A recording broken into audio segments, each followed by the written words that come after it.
তৃণমূল সরকারকে নিশানা করে পয়লা বৈশাখে পথে নেমেছে বিজেপি। আরজিকর কাণ্ড থেকে চাকরি বাতিল, একাধিক ঘটনা, ট্যাবলো নিয়ে রোড শো করছে বিজেপি।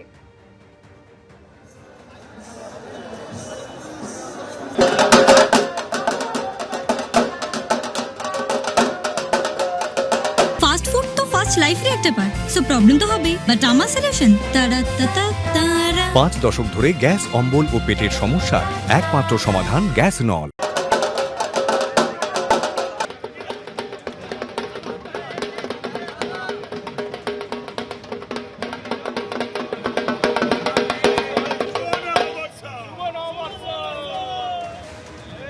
ঢাক বাজিয়ে আপনারা দেখতে পাচ্ছেন একেবারে তৃণমূল সরকারকে নিশানা করে আরজিকর কাণ্ড থেকে চাকরি বাতিল, একাধিক ঘটনার ট্যাবলো নিয়ে এভাবেই রোড শো করছে বিজেপির নেতাকর্মী সমর্থকরা।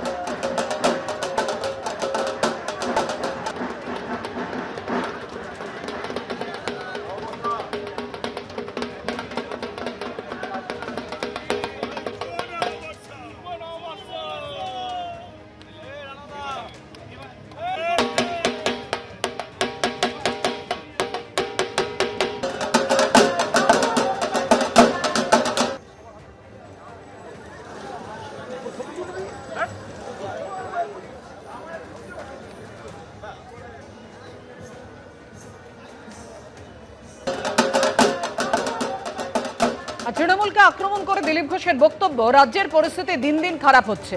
আগে রবীন্দ্রসঙ্গীত শোনা যেত, এখন বোমা বন্দুকের আওয়াজ শোনা যায়, মন্তব্য দিলীপ ঘোষের।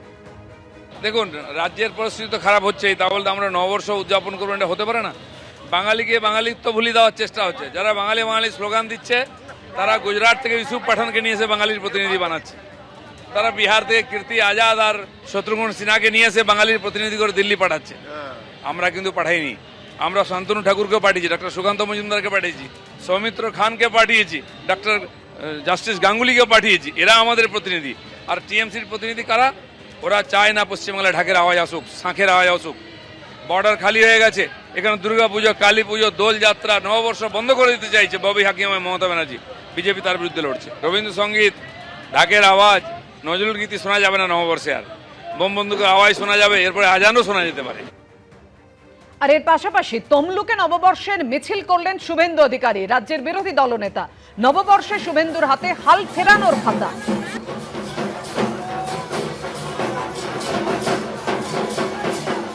সবাই নিজেদের হাল ফেরানোর সঙ্গে রাজ্যের হাল ফেরানোর প্রার্থনা করুন।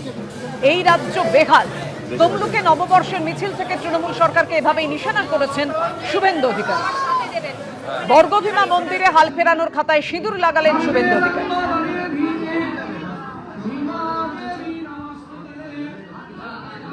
সবাই নিজের হাল ফেরানোর কথা বলার সাথে সাথে রাজ্যের হাল ফেরানোর প্রার্থনা করুন। এই রাজ্য বেহাল, হাল খাতার সাথে সাথে রাজ্যের হাল ফেরানোর জন্য আপনারা প্রার্থনা করুন।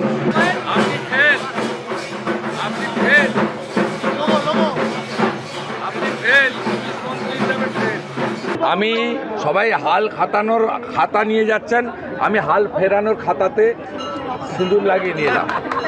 পয়লা বৈশাখ 1432, নববর্ষের দিন একদিকে যেমন পথে নেমেছে বিজেপি, তৃণমূলকে আক্রমণ শানিয়েছে, অন্যদিকে তৃণমূলের মিছিল পয়লা বৈশাখ উপলক্ষে গিরিশ পার্ক থেকে জোড়াসাঁকো পর্যন্ত। চন্দ্রিমা ভট্টাচার্যের নেতৃত্বে এই মিছিল তৃণমূলের। নৃত্যের মাধ্যমে কিন্তু পুরো এই বর্ণাঢ্য শোভাযাত্রা আমরা দেখতে পাচ্ছি, এবং তাদের প্রত্যেকের হাতে রয়েছে এক একটা মুখোশ বাংলা নববর্ষকে জানান দিতে এবং বাংলা নববর্ষকে স্বাগত জানাতে। আমরা দেখতে পাচ্ছি একদম বর্ণাঢ্য শোভাযাত্রা, এবং এই বর্ণাঢ্য শোভাযাত্রা ধীরে ধীরে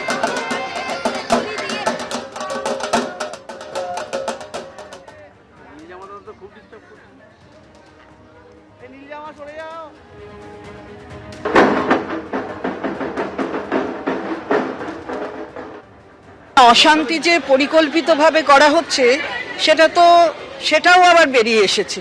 ফলে বোঝাই যাচ্ছে যে অশান্তি পরিকল্পনা করে করা হচ্ছে। ভোট আসলেই এরকম ধরনের অনেক পরিকল্পনা তৈরি হয়, সেটাও আবার সামনে চলে আসে। মানুষ বুঝতে পেরেছে যে কিসের জন্য কি হচ্ছে, এটা মানুষ বুঝতে পেরেছে। অর্থাৎ আক্রমণ পাল্টা আক্রমণ চলছেই। পয়লা বৈশাখের শুভেচ্ছা জানিয়ে পোস্ট করেছেন মুখ্যমন্ত্রী মমতা বন্দ্যোপাধ্যায়। আক্রমণ বিরোধী দলনেতা শুভেন্দু অধিকারী, আমি বাংলায় গান গাই, বাংলা দিবসে সকল নাগরিককে জানাই অভিনন্দন। সোশ্যাল মিডিয়ায় পোস্ট মুখ্যমন্ত্রী।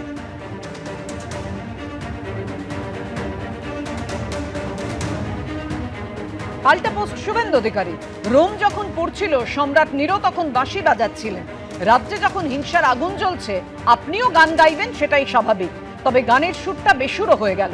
পাল্টা পোস্ট শুভেন্দু অধিকারী।